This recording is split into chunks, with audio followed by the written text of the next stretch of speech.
last years of the 19th century, that human affairs were being watched from the timeless worlds of space. No one could have dreamed we were being scrutinized as someone with a microscope studies creatures that swarm and multiply in a drop of water. Few men even considered the possibility of life on other planets. And yet, across the gulf of space, minds immeasurably superior to ours regarded this Earth with envious eyes. And slowly and surely, they drew their plans against us.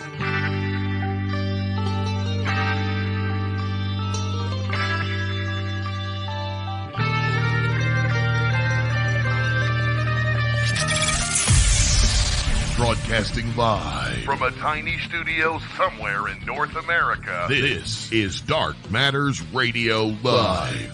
And now I give you your host, the silverback of ufology. Here's Don Ecker.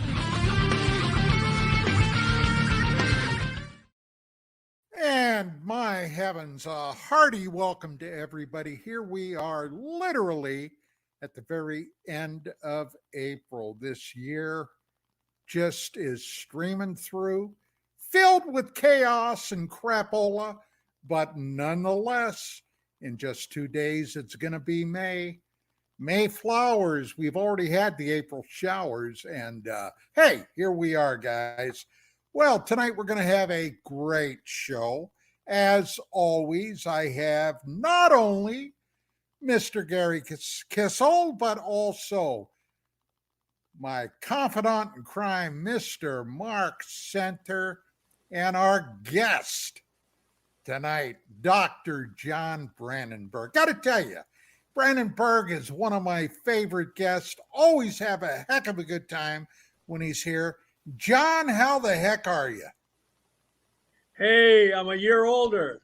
I'm 71 now. Yes. One more orbit around the sun completed. Yesterday, I got to tell you, Dr. John Brandenberg celebrated a birthday. He is headed up there. Hey, well, you know what I just read the other day, John? What? This will make you feel good. That today, the new 65 is 75. So, if you're 75, you're actually only 65. Now, I got to ask, is there a hell of a lot of difference there? Other than 10 years, I don't know. I think there's a hell of a lot of difference. I thank God every morning I wake up, actually, at this point. And I was just told earlier today when I spoke to my buddy Gary Kissel, he's got a birthday coming up. He's going to be the big 6-0. Yeah, 6-0. A youngster. Within retirement age. Yeah, we're going to have to do something about that, Gary. We're going to have to do something about that. I don't know what, but we're going to do something. Are you guys going to be like upperclassmen and like haze me? Probably. Of course. Probably. Of course. And Mr. Mark Center. Mark from Marietta. How's things going out that way, buddy? Beautiful weather. The flowers are blooming, as you said, and everything is excellent. When we get around to it, we have to talk to the PhD on the panel about K218b, because I find there's an interesting thing that John discovered on Mars, and supposedly this guy saw something on this planet too, right? That can only be made by certain things, supposedly. And I'm looking at this going, wow, this is something to ask John about. But let's do it later. It's fine. It's fine. I look forward to this question. Oh, great. So everything's great, Don. Everything's great. Outstanding. Well, here we are, the end of April. Okay, the 5th month is coming up. Has anybody heard anything interesting out there on the UAP, UFO? A new season of Mark's favorite show just started. What's that? Skinwalker Ranch.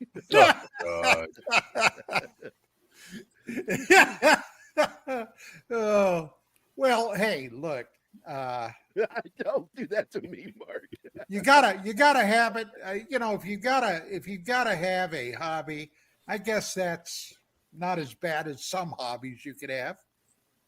We need Skinwalker. to get you guys the little dog puppet and the cigar.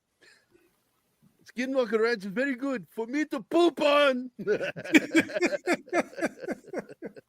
Well, Bob Bigelow didn't want to let me go out there, so there's that. Yeah, fuck that guy. Did you go Yeah, out? Did so- you go out there anyway? No.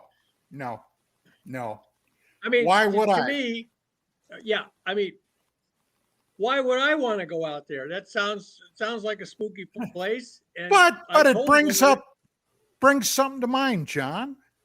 what? Brings something to mind.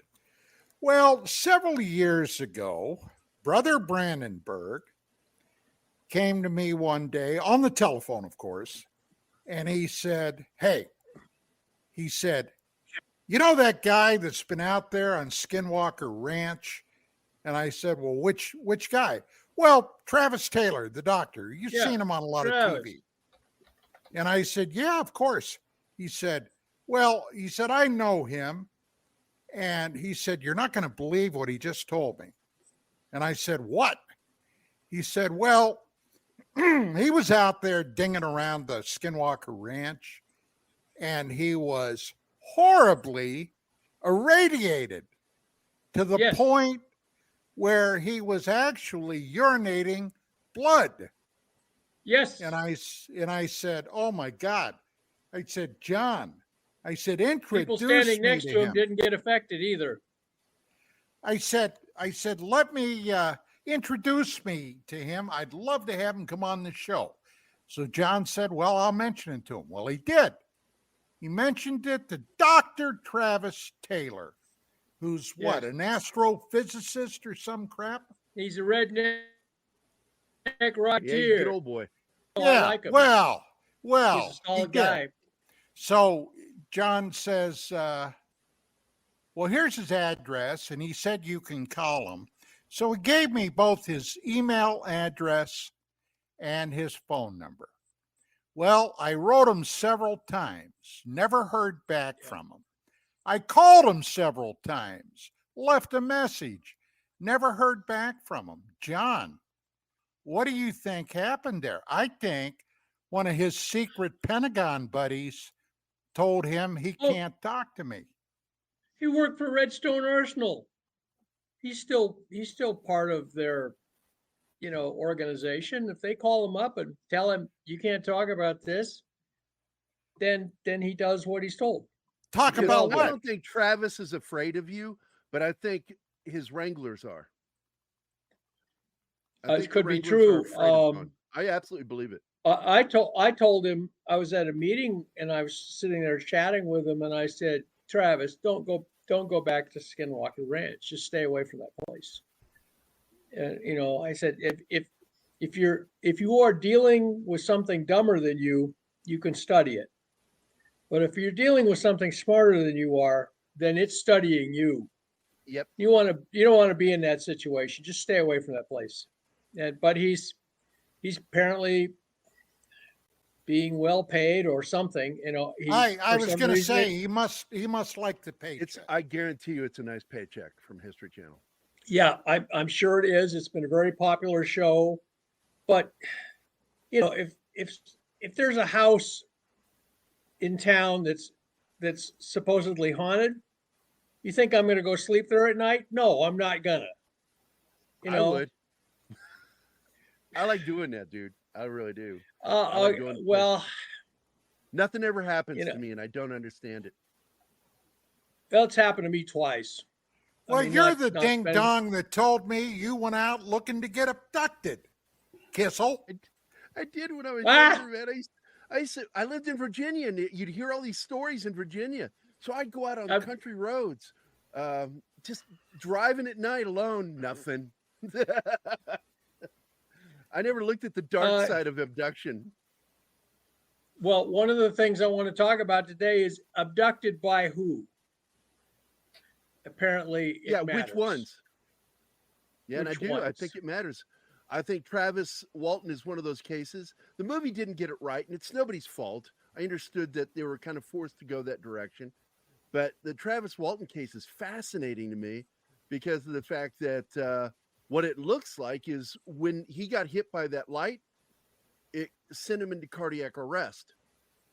Yep. And they took him up to revive him because That's they didn't mean certainly to hurt possible. He's probably considered a valuable commodity, just like a prize side of beef. Yeah, goddamn right. Those loggers, they're good eating. Well,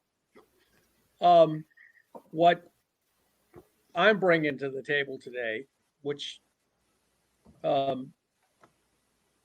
put this together after studying a lot of this for many years now, is that there seems to have been a element of soft disclosure concerning extremely humanoid ETs.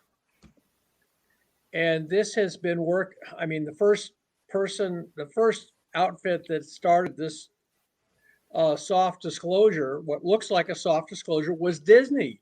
And of course, Disney was wired into the Intel establishment. He befriended Werner von Braun, and he was all on board for everything. And he made a movie called Moon Pilot back in 1962, before anyone talked about stuff like this. And in it, this guy is going to go orbit the moon and come back. He's not going to land. He's just going to go up there and do a figure eight around the moon. He gets approached by this quite lovely woman with brown eyes, auburn hair. And she's not from here. She's Lyrian, or sometimes also called Pleiadian. And, she's there to actually help him because she says the space capsule you're going to ride in doesn't have enough radiation protection. You need this special coating. And he talks the people at at NASA into putting the coating on, and they say, okay, it looks like it works. And it saves his life, basically. And then they fall in love and eventually get married and have kids. This is a Walt Disney movie in 1962. And wait a minute. They have any trans or gays in the movie? No. Why? I thought that's what Disney 1962. did. That's what Disney did. But, it's actually, I watched it and it's slightly risque. It's kind of risque for a Disney movie. I mean, they have him up and he's riding to the moon, and here's this woman riding with him, and they're going to the moon together. And, and it all had also intense government cover-up activities. They were looking for this woman, and the FBI and the Defense Department, everybody were all searching for her. They couldn't find her. And so you had kind of a subchapter of this entire cover-up thing presented, in a kind of kind of a comedic Disney way. And I remember seeing the movie when I was a kid and, thinking, gee, that's neat. And then, of course, I was a Star Trek fan. In Star Trek, one of the things that, along with the Prime Directive, the idea that you can't interfere with emerging cultures, was the fact that the human race, terrestrials, Terrans, we can call them Terrans. That's a word from science fiction. It just means people from, instead of Earth, much better than Earthling. Terrans are part of a whole genotype that's out there that's interstellar. And, of course, I sent Don a picture of a green dancing girl from Orion. He liked that. He seemed to, he immediately invited me on the show after that. But that was one of the plot elements in Roddenberry's universe, is that there were a lot of people out there, like Vulcans and Dorans and a lot of other people who looked pretty much human. And it wasn't just that they were trying to save money on costumes, and the costumes were fabulous, but especially on the women. But it wasn't that they were just trying to save on makeup, costs. Like, Doctor Who, all of the aliens were very strange looking. And but Doctor Who himself was not terrestrial, as I remember. I'm not a big Doctor Who guy, but I remember he was from the planet Gallifrey. There, I rest my case. And he flew around in a ship called the TARDIS, which I don't like. I prefer it to be called the Slow Time Machine, because I think it's not PC to call it a TARDIS. Let's see if Mark corrects this one. Very, very good, Jerry. But Corn Pop, your comment is. I've written down your comment here. I've written it down to remember it for later. Mark, you've been ominously silent in all of this. I'm just reflecting upon life's goodwill, so it's okay. Hey, well, I mean, imagine. Okay, so what I did is I did an X posting finally, and I said, "Here's a picture of a reptoid. Looks like a dinosaur would have looked like if they hadn't been wiped out by the asteroid. That they would have evolved. They were headed toward bipedal, kind of humanoid-looking things with forked tongues." Oh, I got to tell you something about that, John. I got to tell you something. What's that?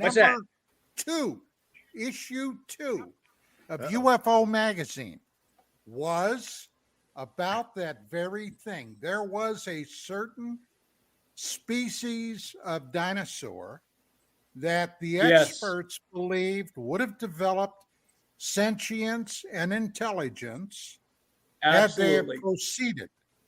But the asteroid, of course, wiped it all out 66 roughly million years ago. But we did a whole issue on it. Allegedly.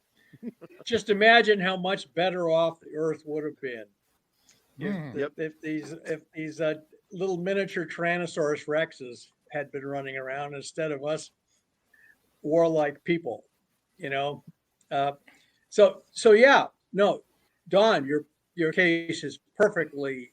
In fact, the picture of the reptoid I found I just looked up reptoid alien, and there was this picture. And I checked; it looked very much like the humanoid dinosaur that they thought would evolve eventually.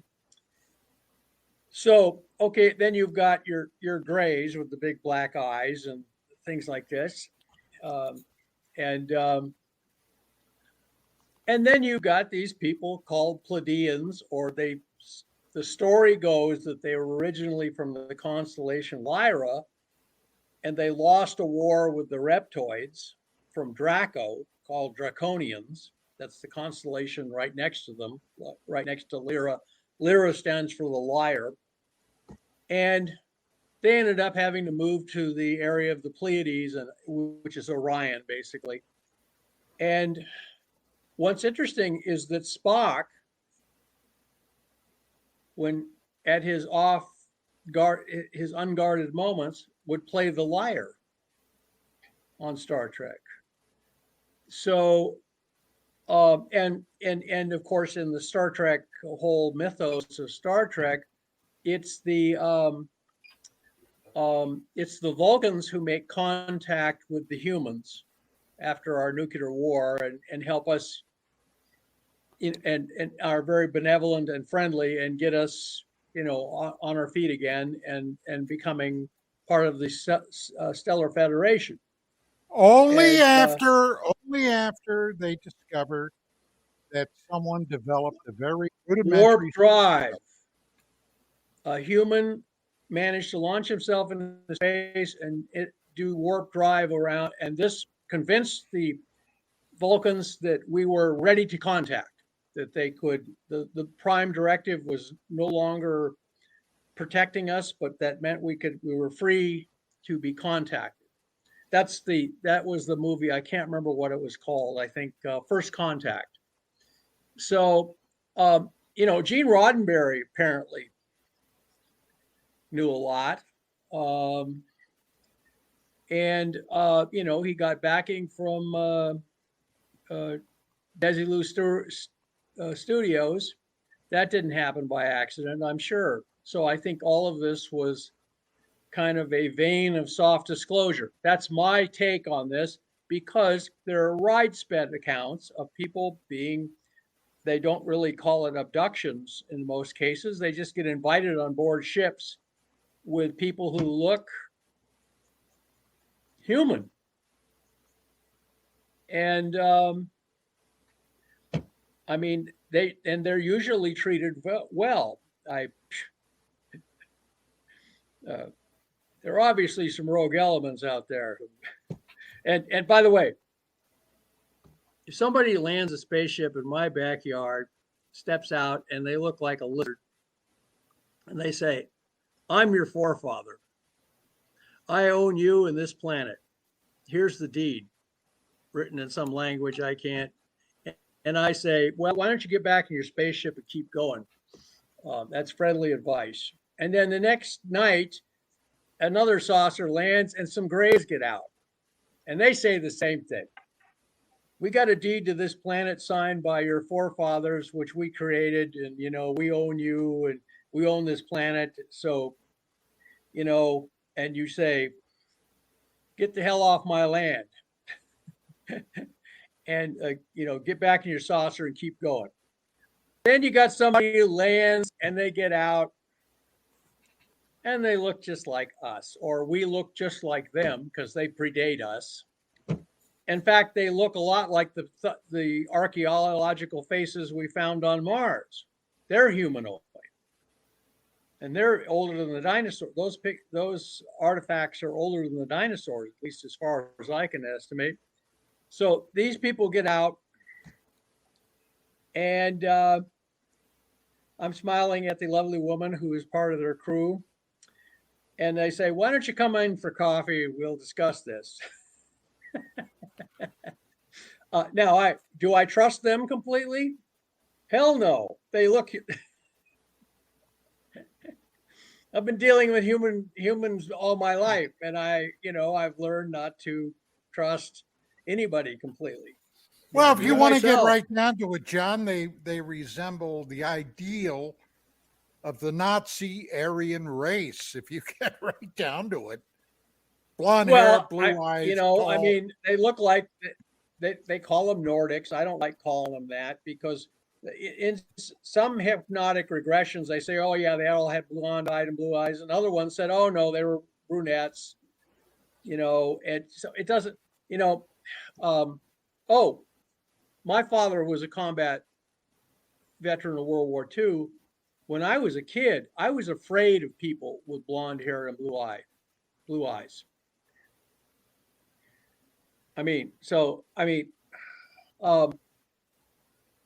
To me, if somebody has blonde hair and blue eyes, and I have blue eyes, it just means they come from a planet that isn't as sunny as this one. That's all it means. Now, one of the interesting things is, if you look at the cultures on Earth and how they imagine the serpent in mythology, among the Nordics, on Earth, the Scandinavians, Vikings, the snake is always very negative. Of course, people in the tropics looked on them as slightly mixed, but and of course in China they had this serpentine dragon, which was considered the symbol of the highest divine power. But if you look at the word dragon is a universal word on Earth. The Japanese word for dragon is drakon. They have the Dogon tribe in Africa with all this elaborate, space kind of stories, and they call themselves Dogons because they said these Dogon people contacted them who look like lizards, and but if you could imagine thought they that were something like amphibious.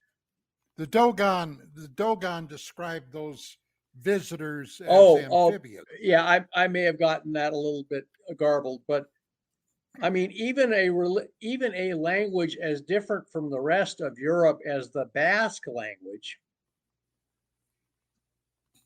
has the word dragon in it. Now maybe they got that from their neighbors, who knows?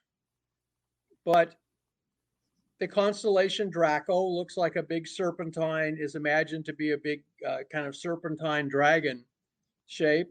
And anyway, guys, it appears to me that there are, and nothing is simple in the universe, nothing is simple on Earth.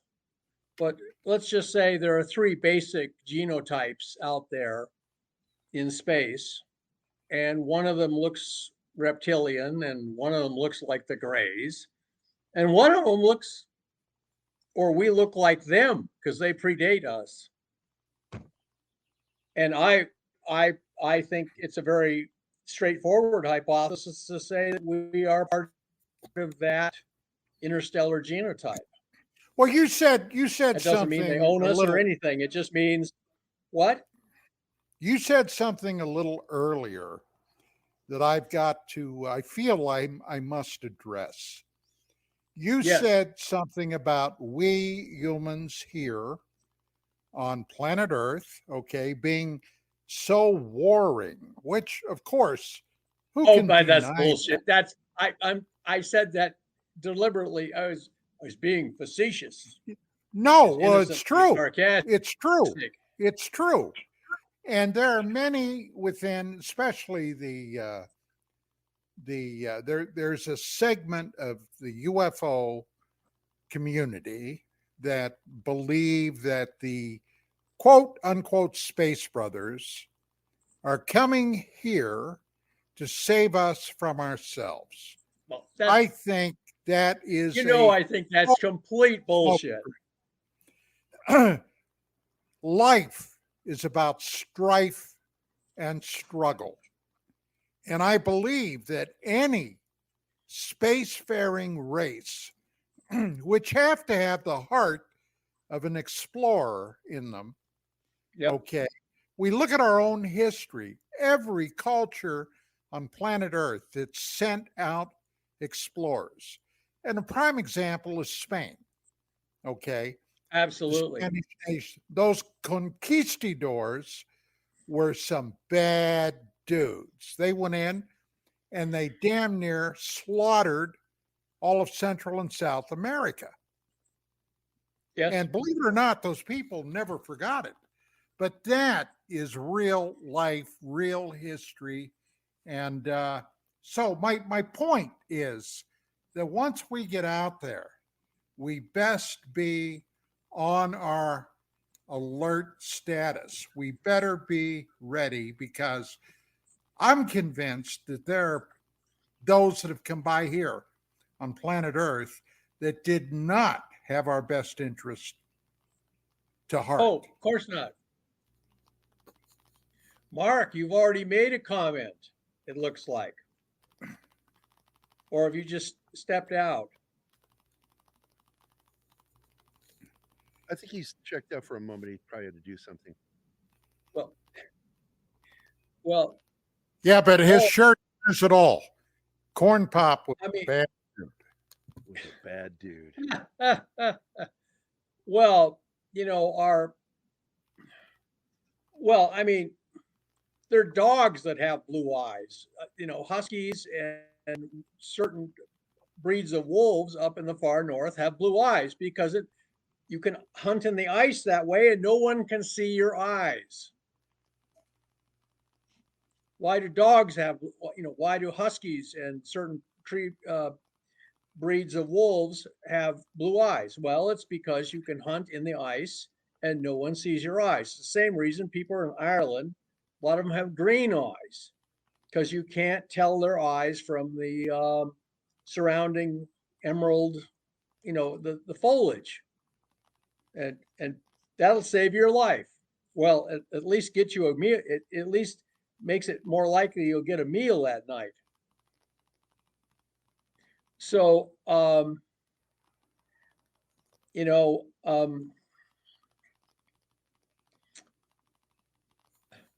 yeah, well, you should feel weird because you have blue eyes. This is a comment. And, all I'm doing is saying what is reported. This is what people report. Okay. And well, okay. Now you told me something very interesting yesterday when we chatted briefly concerning what you are doing now, your professional work. Oh, yes. Working with, basically, it boils down to elements of anti-gravity, doesn't it? Oh, it does. I mean, Einstein was the first person. Well, actually, it wasn't exactly the first, but he made, after winning the Nobel Prize for special relativity and all of these things, and then he did general relativity, which predicted the black hole, which he didn't recognize at the time. He just thought, isn't that weird? He just thought it was a weird mathematical limit. It was discovered actually by a guy named Schwarzschild. And but the person who really worked out the theory of what we call black holes, that name was attached to them, by the way, by John Wheeler in 1968. He was the guy who got the hydrogen bomb to work. Teller came up with the basic idea, but Wheeler got everything to work. And but they were really discovered by a guy named Subhayan Chandrasekhar, a scientist from India who was studying in Britain. And when he showed that this was the inevitable consequence of a star losing all of its nuclear energy, because they understood E equals mc squared and everything, the star burned up all its hydrogen and everything else, and finally you get to iron, you can't get any more energy out of it. It becomes just wet wood after that. Then the star crushes itself out of existence, and he showed that and believe it or not, he first proposed this, and it was such a horrifying idea that he was basically kind of ostracized by the scientific community. Even his own thesis advisor, who signed his thesis and everything, quit talking to him because of this horrible idea of this star crushing itself out of existence and becoming just gravity, that the original matter would all disappear. And the person who proved it could actually happen using the full general relativity theory was Oppenheimer.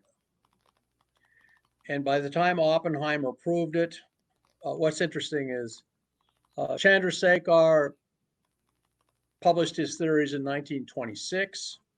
He was basically run out of Britain. He couldn't get a teaching position at the British universities after that. Then he came to the United States and got a teaching position in the University of Illinois in Chicago. And it wasn't until Oppenheimer looked very carefully at Chandrasekhar's work and did the full general relativity of Einstein and proved that it would happen. And that was published just before Hitler invaded Poland. And it was, I think part of it was this feeling of maximum disaster in interstellar space happening. And now they were viewing that this maximum disaster was going to occur on Earth. They were going to have another world war. And these people, World War One had only ended 20 years before that. And so suddenly they were confronting with another massive European war. And they couldn't be in denial anymore about it. And it's as if that made the idea of the Chandrasekhar solution acceptable, because they were looking at the maximum nightmare on Earth.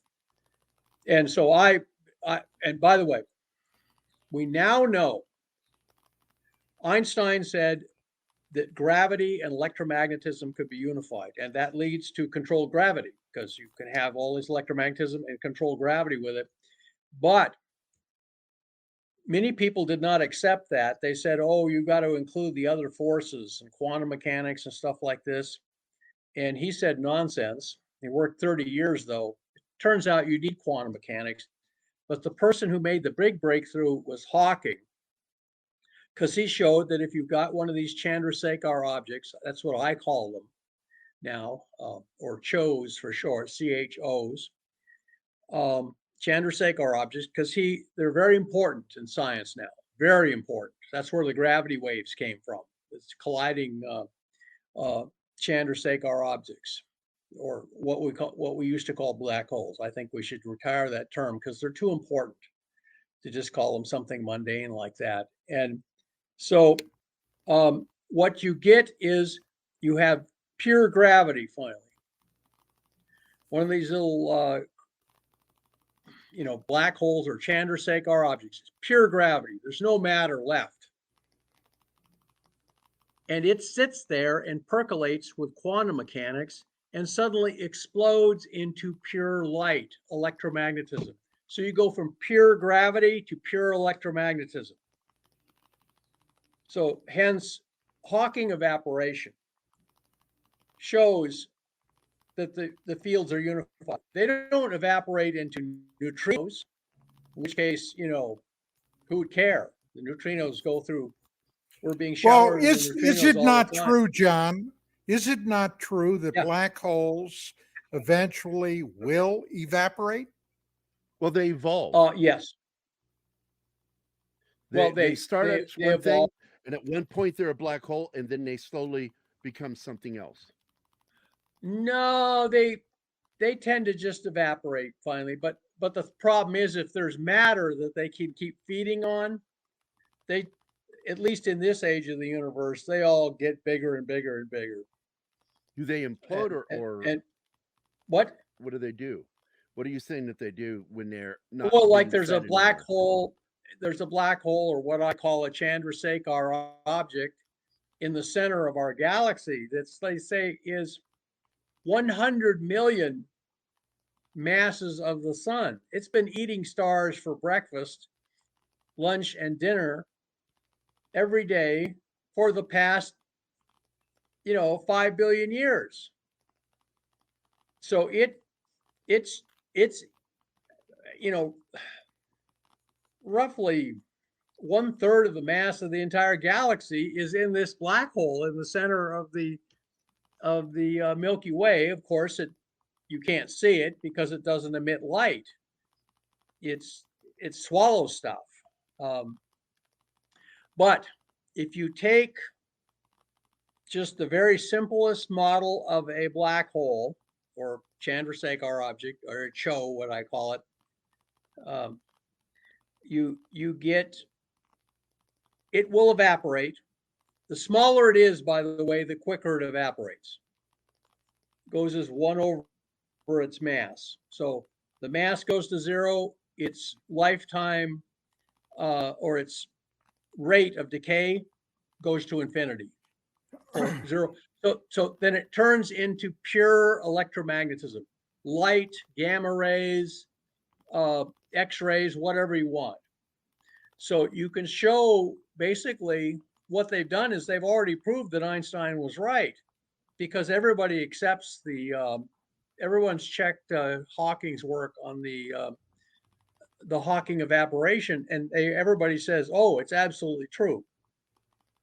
So, so what I did was I looked myself and a student of Einstein named Beram Kanserlogu. His name is Turkish, so it's hard to pronounce for us.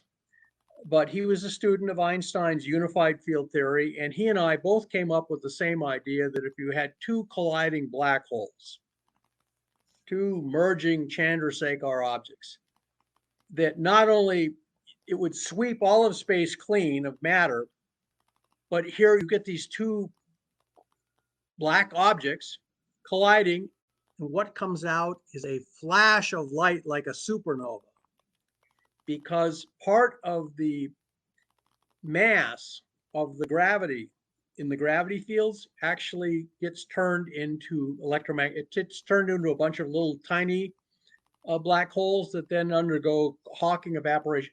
So we proposed this at a meeting in 2003. The guy is unfortunately passed on now, but we're on record as proposing this, and now they looks like they have observed it. They had a collision of two black holes that detected because of gravity waves. One was 100 times the mass of the sun. The other one was 60 times the mass of the sun. They collide. They start chasing each other like two, doing the yin and yang thing, and it's like two squirrels chasing each other, going faster and faster. And then they basically merged. And what happened then was a flash of light, the same magnitude as a large supernova. This happened 11 billion light years from here. And we still saw it. They still detected it, and it happened at the same time as the gravity waves arrived, both of which move at the speed of light. Well, So, I was there when the Lazar story broke yes. back in 88, 89. Yeah. And I had a number of meetings with him, but I would be remiss if I did not state that back then Lazar was talking about gravity waves. Oh, And everybody said he was full of it. And he as a matter of fact, he put a video out about his thesis at that time. I'll tell you in a minute my interpretation of Lazar's experience and story. But please finish. No, but basically, according to what he said in 88, 89, all right, and that's been what now, 35, 36 years ago. He was talking about gravity waves in connection with the propulsion system on this craft that he alleges to have worked on, the propulsion system, the generator. Yes. And, he was talking about that then. Now, a lot of what he said, his biggest problem has always been his academic background. Nobody could ever prove what he claimed to be his academic background. But as far as what he had to say about 51, S4, the recovered craft that he claimed were out there, and the work that he claims to have done on that propulsion system, well, it's not been refuted. And today, with all of this hoopla about the UFO UAP thing, okay, a lot of people are sitting up and once again taking notice of that guy. Yep. My take on Bob Lazar was that he was basically picked. Basically, I mean, if you listen to his story, the story I watched the interviews of him. He was basically hired to come out to Site 51. He worked there about 2 weeks. Then they told him, "You're not fitting in here. We're kicking you off the base." So then he's kind of just taken out and let loose on the streets to tell his story. So he was not privy to the really big secrets or anything. I think he was picked deliberately to be a semi-critical witness, a semi-reliable looking witness to do what's more soft disclosure. Give the public the ideas of what is going on in small doses that they can digest.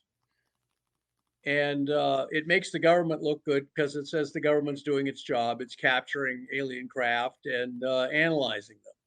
That's what the government wanted everybody to know. So, the fact that no one can track down his academic background or his work records, we know he worked at Los Alamos. That's documented. The guys were sloppy. They didn't catch that. I think there was a deliberate act. There are always factions in these organizations. And I think one faction would have gotten rid of not only his birth certificate, but him himself if they could have.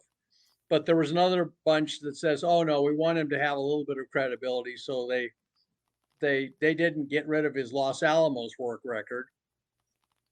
And so this guy was obviously a highly technical guy, but he didn't understand what he was looking at.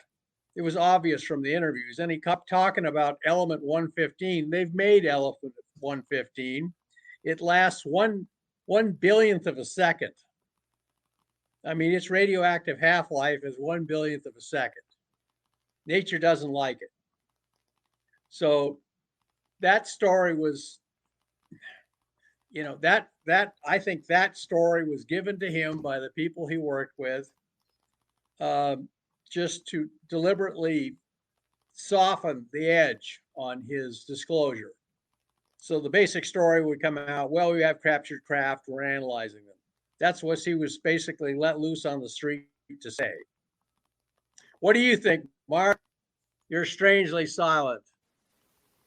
Well, I don't have a lot to say about that. We all know his story, and it's hard to confirm, as you say, hard to discount as well. So exactly. Yeah. I certainly put his story for me higher up on the ufology pedestal than something like Skinwalker or something like that, because it's been so screwed up. Thank you, Mark. Yeah, well, I don't believe anything that comes out of Skinwalker Ranch. Right. These guys are being given a show. They're being right. They're basically might as well be popping them popcorn and say, "Here, eat this while we give you a show." Yeah, because they only investigate it during the season, which is weird. Well, the thing with Lazar is I can say that he has been very steady in his story. Right, he has been steady. Huge news stories told. Where with the Skinwalker, of course, every episode, every this, every that, it just blows up bigger and bigger and bigger and bigger. And the guy that you like, Jerry Gary, he might be a nice guy and all that stuff. I love but those. He's being, if it's true that he won't meet with Don because he's being handled, then I don't want him on the show anyway. Travis Taylor. He was a guy as a kid launched rockets and would hide behind his pickup truck when he launched them electrically. So if they blew up, that only his truck would have your dents in it. I love the guy, but he's doing a job, and who knows? Whoever signs his paycheck is telling him, you can talk to this person, but don't talk to this person. Well, right. He's an adult being handled for money, and he's decided, well, I'm going to do what they tell me to do because they're my master. Well, then they are. It's also, I do believe parts of the Department of Defense are stepping in on that, because I think that there is a disdain for how hard hitting Don Ecker can be in asking questions. Well, And I Don? think they're afraid of that. They would say that about okay. Don. I can't believe that. That he would go from He's such a don't like- lovable teddy bear in real life, but when he I gets don't to like kissing to make somebody, excuses for Travis nor for Grush or any of these guys. If they're going to be their own men, they're going to do the right thing. If they're not, they're going to take the paycheck, go to the conventions and take selfies with all their fans and say, screw disclosure, screw all this stuff. I'm in it for the celebrity. well, this is the problem that we've seen with guys like Greer. You know, they're in it for the publicity and the money. But that can be Travis made will tell from you it. he's not. He's there to get at the truth, isn't he? Sure he is. I love He's his little getting rockets paid. he launches at the He at doesn't the do it for free. Skinwalker objects. That's right. Because none of it's for free. Yeah. Oh yeah? Wait a minute. The guy right up there would say something different, okay? There's research. There's trying to get to the truth. And of course, Absolutely. But course- Don Ecker would love to have a paycheck. but it doesn't stop him from going after the truth, does it? No. No, in full disclosure, I got my ass in trouble many times when I was getting a paycheck because I wouldn't completely dance to the party tune. And with that being said, boys and girls everywhere, we are right now at the top Thank of you the for hour. identifying me. Yes, at the top of the hour for our break. So without a lot of further ado, we're going to pick this up on the other side. Hey, this is Dark Matters Radio, heard exclusively on KGRAdb each Monday from 4 p.m. until 6 Pacific time, from 7 p.m. until 9 Eastern. And we also got another little show on Thursday nights called UAP Crossfire. And that can get a little spicy too. Hey, we'll be back. Stick around. And we are back from the break. Mark, you started out wanting to bring up something to John Brandenburg. Looks like, oh, there's John. Okay, he's back. This would probably be a good time if you want to break in with that. Yeah. I don't. Please, Mark. I don't know much about it. Actually, I've watched some stuff on the YouTubes about it. I'm sure that John knows more about the exoplanet K218b, but supposedly they found a life marker, I guess, up there. And now I'm going to get the terms wrong, John, but what you found on Mars sort of proved to you that there was shenanigans on Mars because there was only one way for that element to get there. Well, this guy's saying there's basically only one way for for this element to get there, through oceanic, right? So if you explain is this guy really found something, or is this all supposition still? It's dimethyl sulfide. Right. And it's found in all air, near oceans. Right. And nowhere else. Now, but, you can go in the lab and make it in a test tube. And that means nature can make it. One of the problems with finding chemical evidence of life, is that life runs on chemical reactions that are not that unusual in nature. I mean, carbon and hydrogen like to form bonds and make hydrocarbons, and the nitrogen gets in there. And, if you take a bunch of ammonia, methane, water vapor, and run a spark through it, or do just about anything to it, even stare at it long enough, it'll start forming amino acids and things like that. And so I consider it very strong evidence It's a chemical that's associated with life on Earth.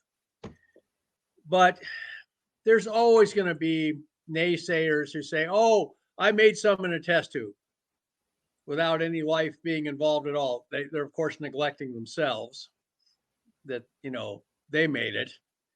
Right. My question to you is he I watched the guy speak about this, okay, and this is way out for me.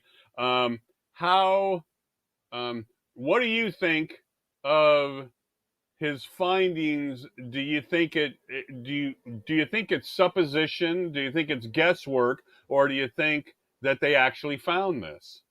Well, on Earth, you find dimethyl sulfide around sea coasts because ocean life and plankton make it. And so I would consider it fairly strong evidence for life on this new planet they found.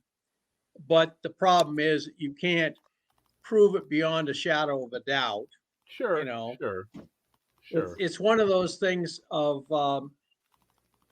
they move the goalpost. I've been to these conferences where people have found evidence for life and cells and stuff in meteorites. Right. And the academia is just absolutely ruthless. And they move the goalposts, and one of they're talking about bringing back samples from Mars, and NASA's now postponed bringing back the Mars samples because if they find they have life in them, then that would mean life on Mars, and that means life in the stars. And that's they horrible. don't want that. That would be that would be an unspeakable result. And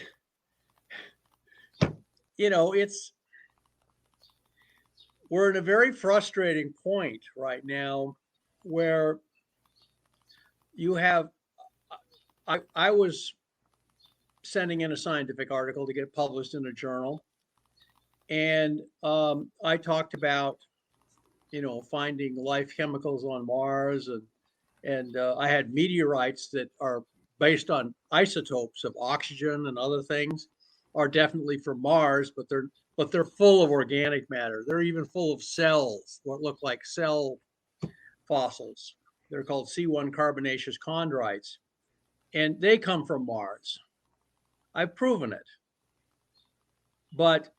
And then I said at the end, well, because this suggests that there was life on Mars, on early Mars. This is old dried up lake bottom from Mars. Oh, the referees jumped all over me. And one of them actually said, when we want to find life on Mars, we'll do it with our rovers.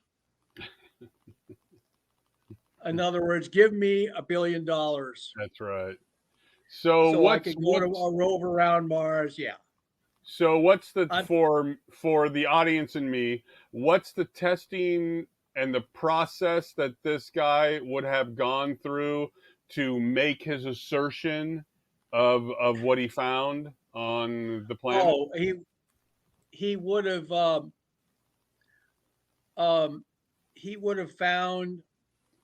dimethyl sulfide he found it as an infrared signature. Okay. And so, because I remember learning that in middle school, that what we look at is the colors that are coming from the planets. Only I think they did it infrared. Yeah. But life is very colorful. Like chlorophyll is green, blood is red. And then you also gases very give off colorful. Specific colors. What's that? In the gases also give off specific colors in the gas spectrum. And they so do. That's how they figure out. It's even richer in the infrared that we can't see. That we can't see. It's like dogs can hear things that we can't hear, and so that the infrared, which is what the Webb telescope does, it doesn't take visible light pictures. It's all in the infrared. So they have very sensitive spectrometers there. I think this was a Webb result, wasn't it? Yes. Yeah. So it's a Webb result. And so, you can pick up but they won't even look at Jupiter. Jupiter is right next door to us. Right. And I know there are absorption bands in the Jupiter atmosphere that indicate, living stuff. I mean, the Great Red Spot, for instance, the yellow and orange bands all over. All of the gases in Jupiter's atmosphere that are dominant are colorless. They're like helium, hydrogen, methane, ammonia. They don't have any colors to them, but yet Jupiter is a riot of colors, and that indicates to me life. And in fact, a lot of the bands near the poles are actually green. John, isn't it true that methane is another potential life marker? Well, methane is a very simple molecule, just carbon and hydrogen. Nature can make methane, but it doesn't make it in large amounts unless the only place you get methane in large amounts is, drive by a landfill, especially in Florida where there's a high water table. They're flaring off methane all the time because the bugs are eating the trash in this landfill and in the presence of water, and they don't have any oxygen, so they make methane to get energy. And so like they're driving around on Mars now, and they're driving over these big that are emitting all this methane, and they do it in the summer and fall when it's warmer on Mars. They get this surge of methane. They also get a surge of oxygen, by the way. Right. Two molecules. So it is, in fact, very a potential life marker. Is that correct? Yes. All right. Of course. But my next question is that Mars, as you just stated, periodically erupts with huge amounts of methane periodically. And nobody, the last I've read, can really explain that. Do you have any possible explanations on what could be causing that?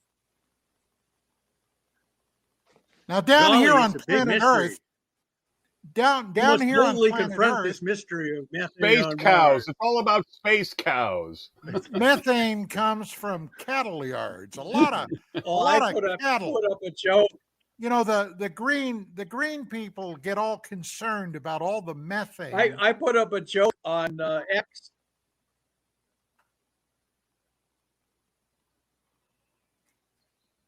Uh-oh. I guess that's my cue to keep going. all the green people get concerned about all the methane that cows fart. Well, cows are living creatures. I know, right? Okay, so they're walking chemical factories.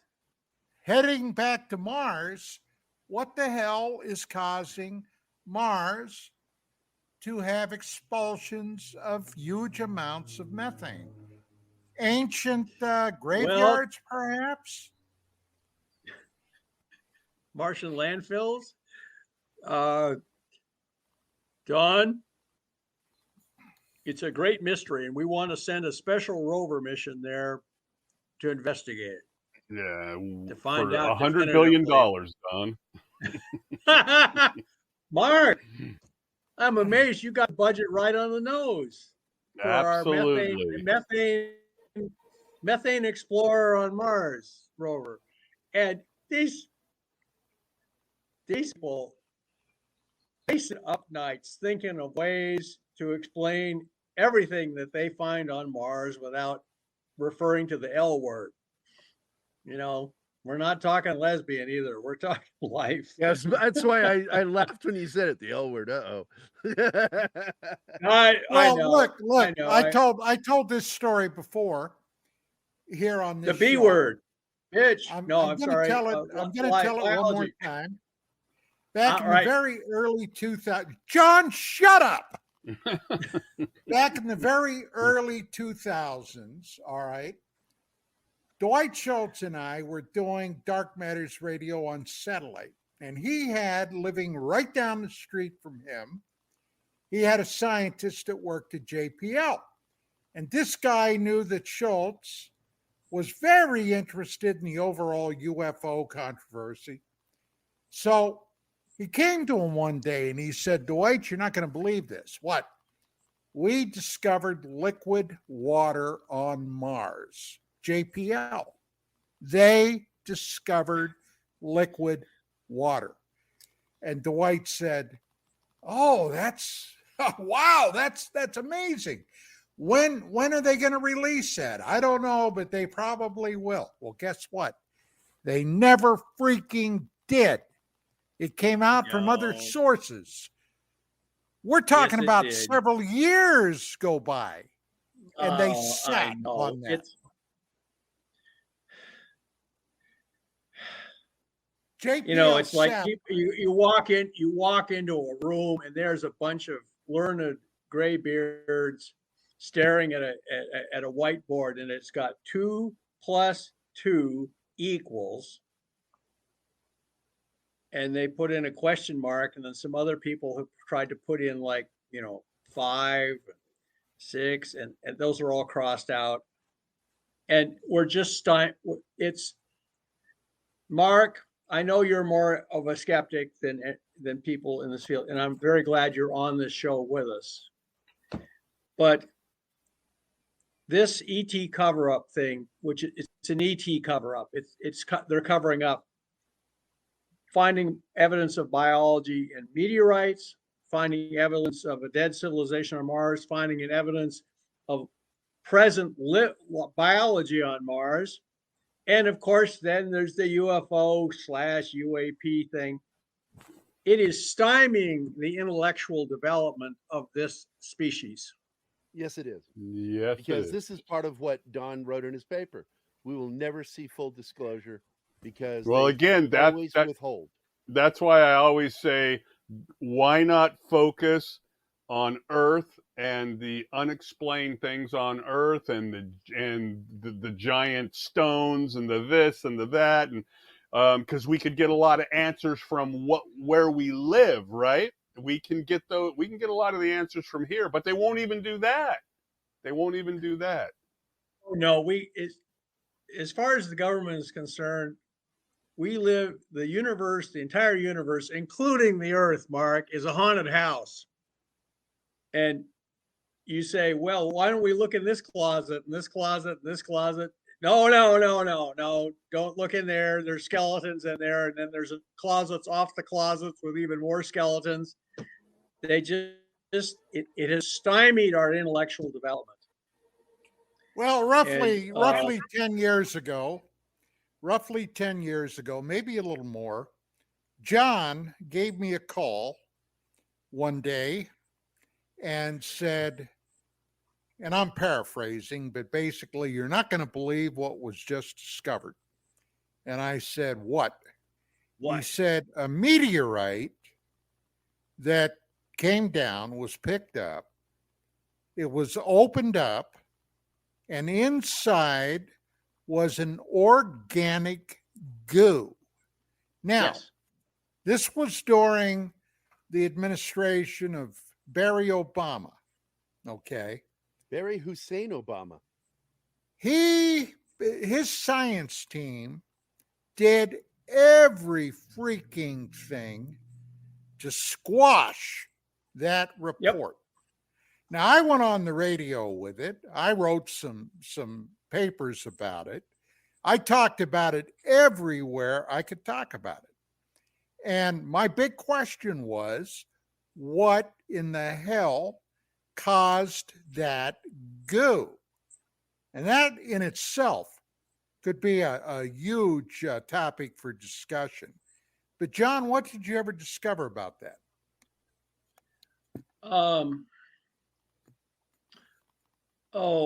I think I just discovered that they found more evidence from life from space that predated even the solar system, because the meteorite was dated from before the solar system was really fully formed, and so they basically didn't want to investigate.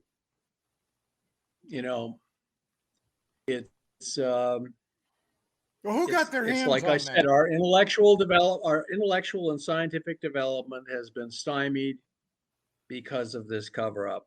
Who An got their hands example I on can that? what? Who got their hands on that meteorite? Oh, I'm sure the Smithsonian Institution or NASA. It was turned over to NASA. Do you think they And destroyed the organic material? oh, nothing would surprise me. You know, this is treated as if it is a classified result. Believe it or not, finding evidence for biology, you know, in a meteorite is considered. I'm sorry. They won't tell you that, but they said we like that meteorite. It's part of a classified project. They're not going to say that, but they'll just say, if it fell from outer space, it belongs to NASA. Please give it to us. And and if you go try and sell it on the internet, the chain of custody of it is gone. And anything that falls on Earth, of course, there's so much biology on Earth that you could claim it was contaminated with Earth biology. So the situation is reminiscent of there was a fellow named Aristarchus of Samos who figured out the entire solar system, the order of the planets. He figured out they moved in circles around the sun, and he came to Athens under, Athens was run by Pericles, a very enlightened, astute fellow. It was the golden age of intellectual development in Athens. And this guy started talking at the local kind of universities of those days about this new model for the solar system. He was arrested by the priesthood of the Temple of Jupiter and the Temple of Mars. Heresy. Oh, it was, I mean, suppressing ideas was not invented by the Catholic Church. It was invented by everyone who is the powers that be. The idea that Mount Olympus was not the center of the universe anymore.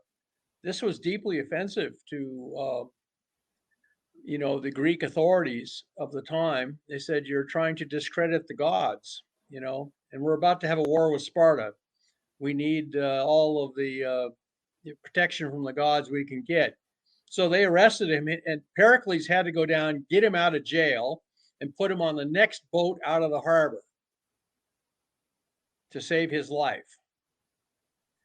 Now, later, the Romans took over Greece. And you can just imagine a bunch of Roman centurions sitting down all these Greek philosophers and saying, Earth is the center of the universe because that's where Rome is. Capiche? Yeah. So they had their own favorite philosopher named Ptolemy, who put the center of the earth, center of the universe back on Earth, and that's where it stayed as far as the Catholic Church was, because the Romans then handed the ball off to the Catholic Church.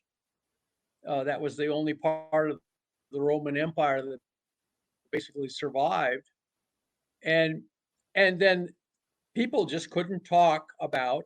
I mean, there was one guy talked about Earth was just another planet, and there were other the stars were other suns with planets around them. And this is Aristarchus of Samos had said this. This is what got him in trouble. The guy who ran around saying that was Giordano Bruno. He got burned at the stake for this.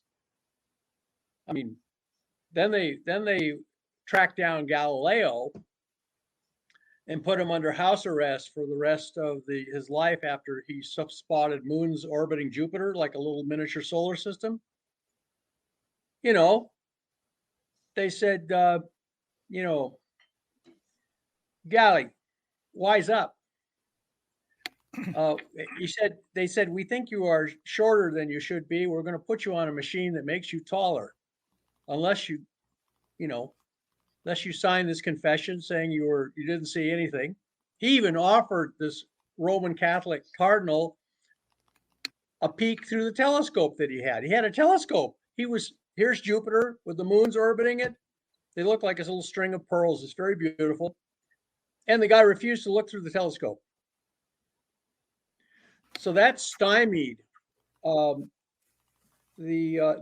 only guy who published finally on revived the Aristarchus model of the universe, where planet Earth was just orbiting around the sun, was Copernicus. Of course, he made sure he was dead when his book got published, so they couldn't get him. Right. Smart. And in fact, they didn't publish. What? I said that's what Mark is going to do. He's waiting until he dies for his book Yeah. to be published. So Mark, we're in a real jam here. Oh, Science no, I can't completely advance agree. this way. What's that? Yeah. I completely agree. That's why I always, when I talk to Don, we talk for hours. We're very much into Graham Hancock stuff. I'm not saying he's right, but that's the right Sure. direction. That's the right direction. Because you're not going to get the answers off world anyway, unless there's an inexplicable event where every Tom, Dick, and Harry can see it, touch it, feel it, taste it, whatever, right? But we already have that here where we can go there and There's see so it many and things we touch can it. investigate here. Exactly. And the dishonesty that goes into that. I mean, look back to 2013 with the red rain down there in South Asia. Oh, and exactly. And you got these immediate What happened to all reports those samples of they're the red seeing- rain? Yeah, they're saying this organic material is not terrestrial. That's causing this. And there was a volcanic eruption, but after that was immediately a meteor shower, and there was impacts. And you hear these reports coming out that it was not Lycan, that it was alien in nature, and then dead silence, nothing else. Dead silence. You'll hear rumors of, it ended up just being lichens. No, they would have identified that immediately if it was just Earth terrestrial lichens. It wasn't. India has one of the finest scientific establishments on Earth. Yep.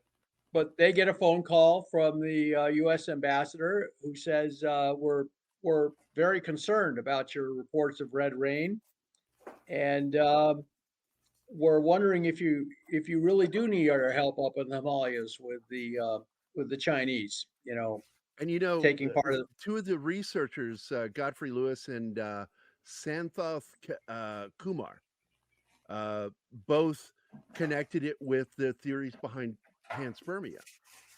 Oh, absolutely. You think the universe?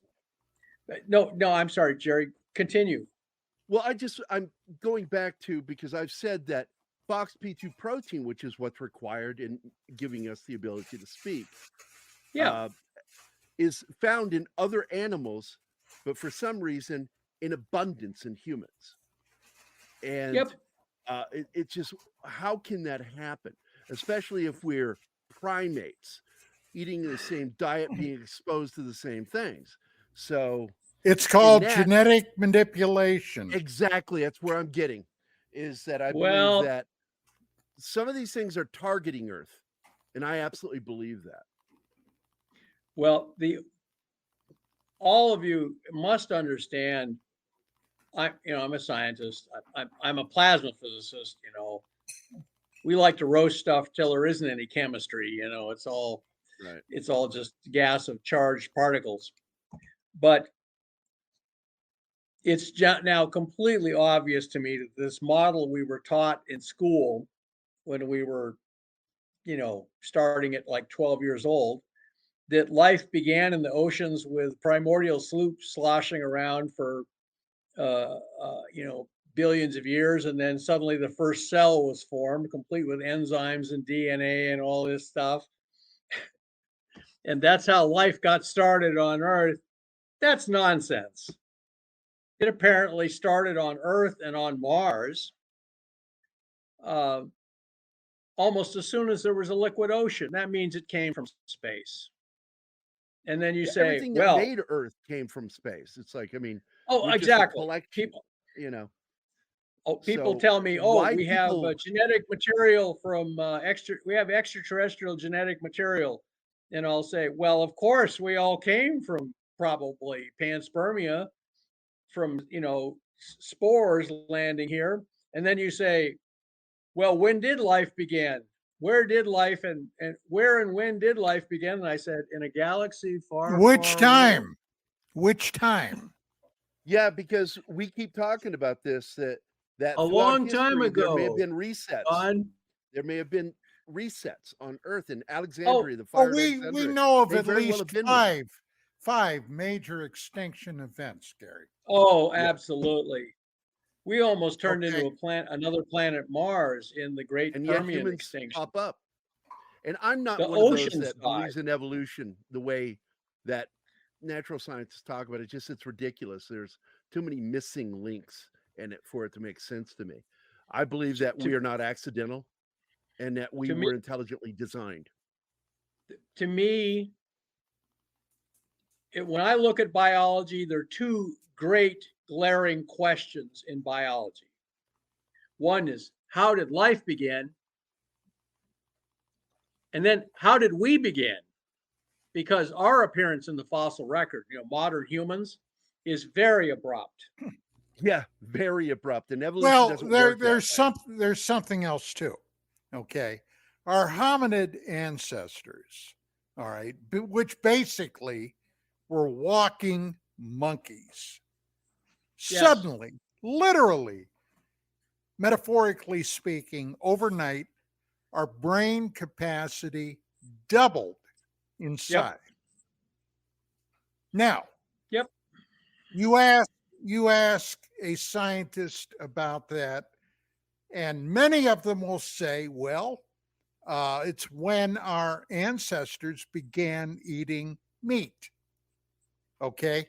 That's one of my favorite theories. No, I'm serious. That's what many will tell you.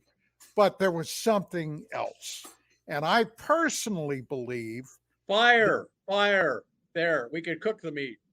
Well, yeah, but they ate raw too. But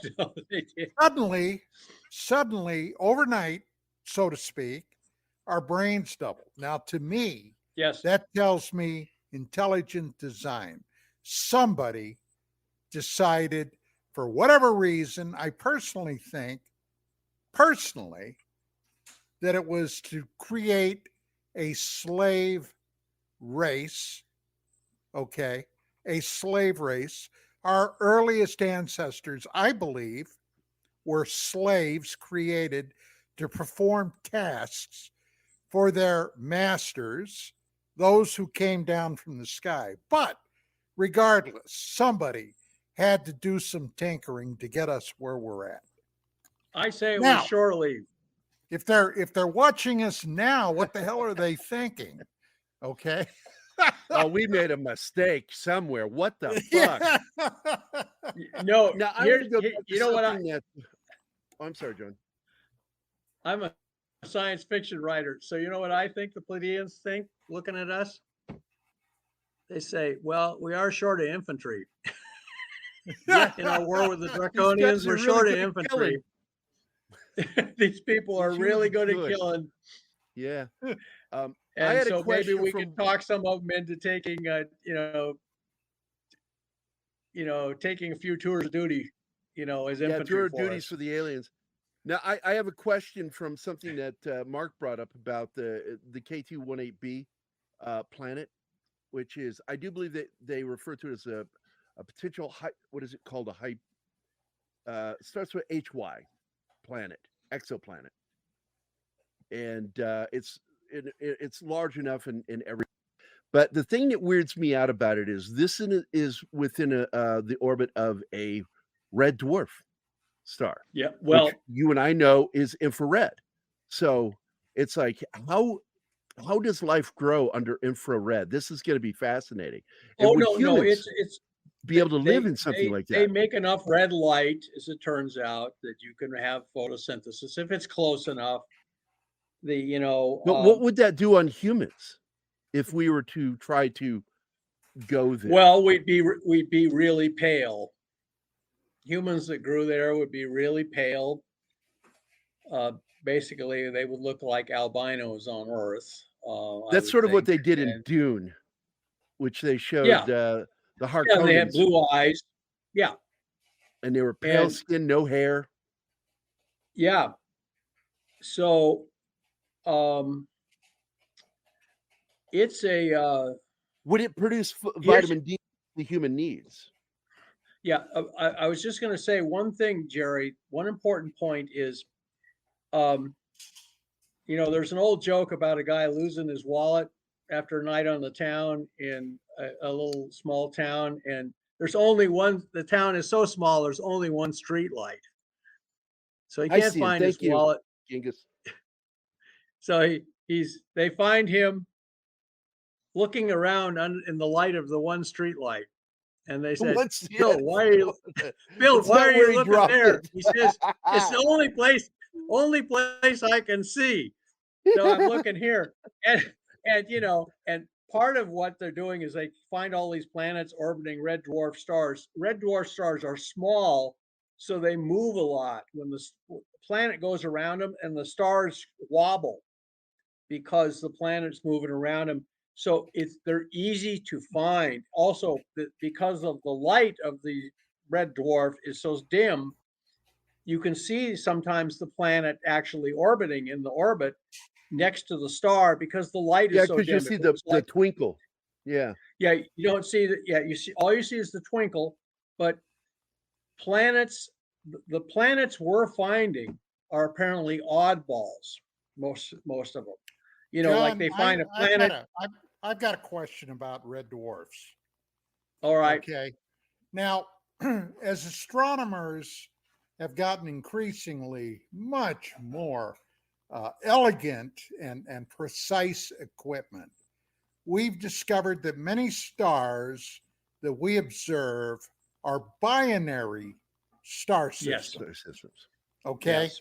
In other words, they have at least 2, sometimes even 3 stars, okay, that rotate around each other. Now, with that being said, we've always considered our star, Sol, to be rather unique in that regards. But here's the kicker. Every 25 to 35, 45,000 years, something perturbs the Oort cloud. And suddenly, massive amounts of everything from meteors to asteroids to comets come blowing into the inner solar system. And hey, every once in a while, we here on planet Earth get clobbered. So NASA, in the ancient languages, is called the Baitung time, which means shitstorm. Yes. And every once in a while, you'll hear very little, but you'll hear something that NASA has been looking for our star, basically brother out there. Maybe it's a brown dwarf, maybe it's a small red star, but something perturbs, the solar system. Now, do you know anything about that? Well, I do know that the Webb telescope is infrared. People kept talking about, this is the successor to Hubble and everything like that. Well, the Hubble was visible light, just the human eye type of spectrum. And the Webb telescope is infrared. And that means if there was something out there that was really dim and, as Jerry pointed out, kind of a red dwarf or a brown dwarf, all it emitted was infrared, then that would be the telescope to use to look for it. So it could be that can you imagine this government having a secret agenda? No way. Now, if they No discovered way. it, would they even announce it? I personally think Well, that that's Mark another Kemper good question, is Don. a They plant might in the not. government. They that I wrote a novel about the big asteroid shoot 'em up, and they find this asteroid, and then suddenly everybody gets quiet about it, even though it's actually going to pass fairly close to the Earth, and We have NASA just a quits talking about it. And John. what's We that? have a remark. We have a remark from one of our Genghis audience. Khan. Yeah, I'm sorry? okay. His name is Genghis Khan. Genghis Khan. Okay. Genghis Now, Khan. All right. Very to great answer- king. To answer your question, that would be like traveling to any other place on Earth, right here. I mean, where we can travel. Yeah. You meet your good folk and your bad folk. His question is, would beings that have the ability to traverse the universe be benevolent or malevolent? Well, you pays your money, you takes your chances, because Flip a coin. they're both out there. I They're use the both out there. I just example- recently wrote a paper on disclosure. Yes, you did. And one of my Disclosure, final war secret. conclusions was that there's some bad folk out there that the powers that be are aware of, and they're treading currently pretty lightly. Yep. Well, I always use the example of Don, rednecks. You got you're- good rednecks and you got bad rednecks. They all got trucks. I pay a guy named Greer a ton of money, and he tells me they're all nice and fluffy aliens. Oh, Now Greer's so full of shit. I had the displeasure of having lunch with him one day. It was Vince DiPietro was the discoverer of the original face and pyramid on Mars, he discovered there were two pictures, and the pyramid was in the pictures that NASA would never show even though they'd never show the frame of the image from Mars. They would cut it out of the pyramid shots and stuff. Yeah. But DiPietro grew up in a tough neighborhood in Baltimore, tough Italian neighborhood, and he was an engineer, electrical and mechanical engineer, very, very superb engineer, by the way. He worked for me for a while. And I grew up in a rough logging town in Oregon. And so we're sitting down to lunch with Steve Greer. Steve, right? Steve? Yeah. And he's telling us that the government is covering up the fact that the Space Brothers want to give us all this good stuff. Like the natives in New Guinea build airfields and make fake radio towers because they think just like in World War II, the planes are going to land and deliver cargo. They ate my uncle. Cult. They ate my uncle. They ate my uncle. Right. So he's sitting there telling both of us that the universe is a much better place than this planet we live on. And I said, Steve, what about the reports of these abductions and mutilations of animals and reported mutilations of people that the FBI scoops up? And Don can actually speak to that if he chooses to. He knows more about it than I do. And Greer just looked at me like, oh, that's just government disinformation. And there beside Petro, and we both shoot each other looks like this guy's an idiot. This guy's an idiot. And why are we even, let's not have dessert with him. Let's just get back to work. What he is, he basically began the process to build a cult around himself. going back 30 years. I was right there when he first entered the scene. He called my wife, Vicki, and I up at UFO Magazine, wanted to have lunch with us. I had just completed a couple of articles on people that had encounters with the UFO phenomenon that were either horribly injured or even killed, died. Yes. Yes. Okay. And so he's sitting there spinning tales of unicorns and pixie farts and fairy dust. Okay. And I said, wait a minute. And then I explained to him what I had just done. And then he said, well, you know, I'm an emergency room doctor. And I'm here to tell you that sometimes when they bring in patients that were, for example, in a terrible car wreck, I've got to do things that hurt them, but it's ultimately for their benefit. I said, oh boy. Ace, I don't think so. And then I began to give him a history lesson because all you guys know that's my thing. I began giving him a history lesson on malignant encounters with this phenomenon going back to at least 1947. And I can tell you that was the last time that he ever had anything to do with us at UFO Magazine. Well, that kind of shows you how he'll twist things, because he'll say, and he was a doctor in the emergency room. That's fine. Hey, more power to him. Yeah. But he's responding to something that happened to people who didn't want it to happen, right? And he says, well, sometimes I have to hurt them, yada, yada, yada, because they get in a wreck or something. These people who have been abducted, if they weren't doing anything. They're in bed. Yeah. They're walking around, and then they're taken, right? So why would you hurt the people like that, Stephen? Come on. Don't be a moron. I know it's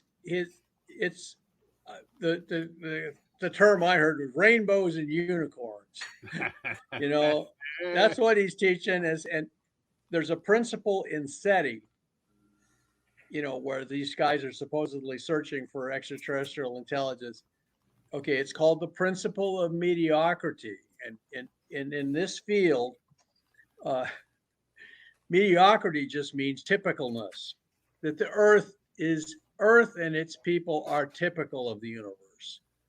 We're not remarkable, and you know, I just celebrated my 71st birthday. I can tell you that my experience with the human race is they're nothing special. We're not, certainly not a bunch of angels, and people are capable of great good and capable of great evil. And you see that in nature itself. I mean,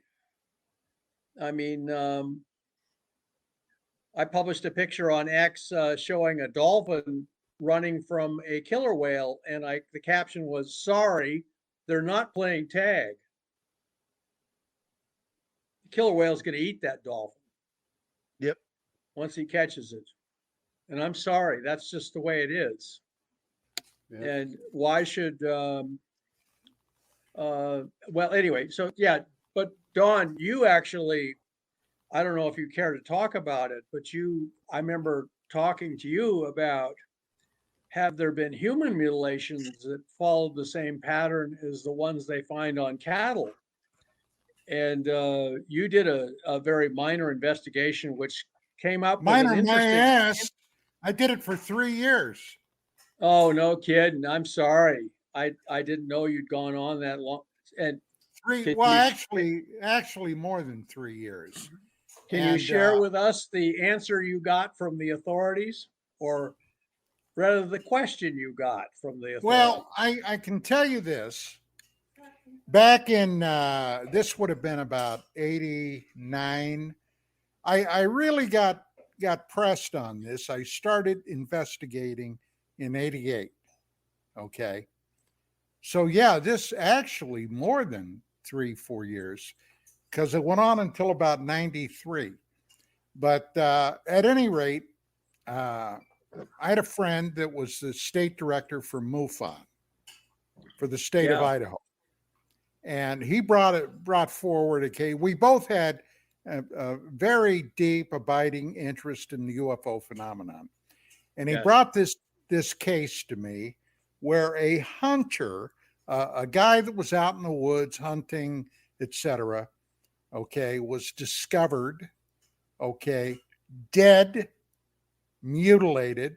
Now, remember, Idaho is one of those states that had quite a few cattle mutilations. Yes, it does. And Nevada, Montana, Washington, Colorado. Oregon. Yeah, all those places. And so I was, now this was right after I medically retired from the police department. Right. So I got on this. I was fascinated by it. Actually, I was consumed. And I began doing some all it takes is one incident investigation to prove the character of this whole thing. Yeah, I began doing some in-depth investigation, and I started connecting with some of the principals at that time in the field. Now, Linda Moulton Howe was one of them. She was involved with cattle mutilation, and she didn't want anything. No. And then I got in touch with John Keel. Okay.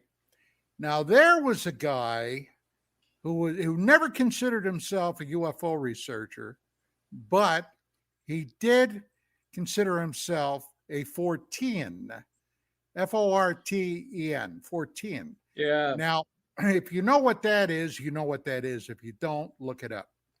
Yeah. But he told me about a case that happened right near the Texas and Mexico border, where a husband and his wife had gone down for a short vacation into Mexico. They were coming back. They were close to the border, went out of a clear, literally clear blue sky, a severed human torso dropped out of the sky on the highway. Wow. Well, that was kind of a mind blower. So then I said, well, shoot, I got some buddies that I was friends with when I was still active duty detective.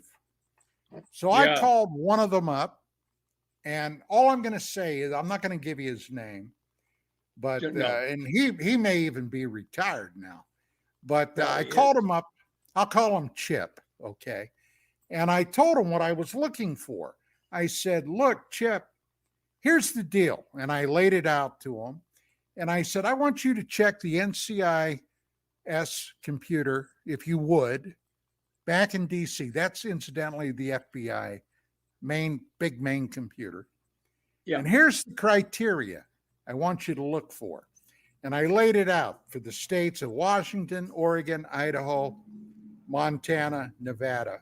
For any unexplained homicides displaying these types of wounds and the removal of the eye, the removal of sexual organs, the rectum cord out, I gave him all that crap.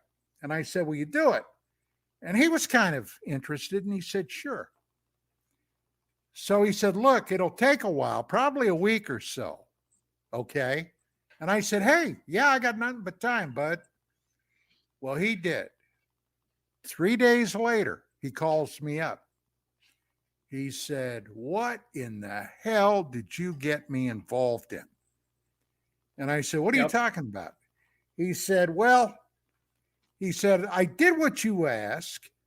He said, suddenly I get called in by my lieutenant, and he chews me up and down and in and out.